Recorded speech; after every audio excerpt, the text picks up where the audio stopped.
Bonjour, aujourd'hui je voudrais vous parler de la globulaire, une plante très jolie qui pousse dans tout le pourtour méditerranéen et qu'on appelle en kabyle tasselra ou marguerite bleue en français. Comme vous allez le voir, c'est une très jolie plante buissonnante qui pousse sur les terrains arides et secs et dont la floraison s'étale de novembre à mai avec un pic de floraison au mois de mars. Voici à quoi ressemble la globulaire. C'est une jolie fleur bleue qui ressemble au bleuet. Et voici un buisson de globulaire.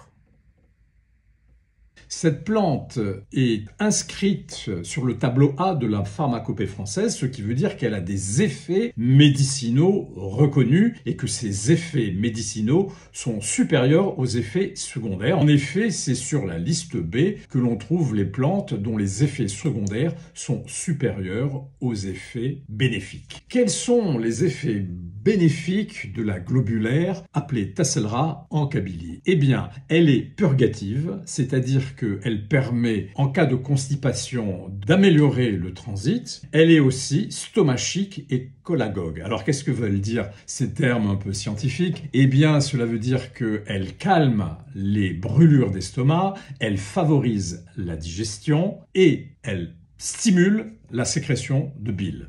Tous ces effets, donc, améliorent le confort digestif de l'individu. Ma tante, Louise Al-Hamani, dans sa thèse soutenue à la Sorbonne, donne d'autres effets de tasselra. Alors, on reconnaît à cette plante d'importantes vertus thérapeutiques. On dit d'elle qu'elle change le sang. Tbeddel idamen. Aussi, on l'utilise dans plein de pathologies, à savoir les gros rhumes, les maladies de foie, les états de grande faiblesse, asthénie en termes médicaux, et même lors de poussées d'eczéma. Alors comment est-ce qu'on utilise tasselra, la globulaire? Eh bien, on plonge dans de l'eau bouillante des tiges de plantes et on laisse bouillir pendant une dizaine de minutes. Ensuite, on verse dans un bocal, le liquide obtenu, la décoction obtenue, et l'on donne au malade une tasse à jeun le matin et une tasse le soir avant le coucher. Et ceci pendant 40 jours. Alors au début, il va ressentir une grande lassitude en début de traitement et puis progressivement, la force va lui revenir et au bout de 40 jours, il sera en très bonne forme,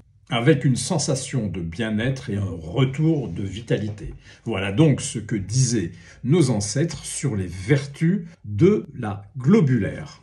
À forte dose, elle peut être toxique, c'est la raison pour laquelle il ne faut pas dépasser 2 tasses par jour et 2 tasses non sucrées. Voilà ce que je voulais vous dire sur la globulaire, tasselra en kabyle. Merci de m'avoir écouté et à très bientôt. Au revoir.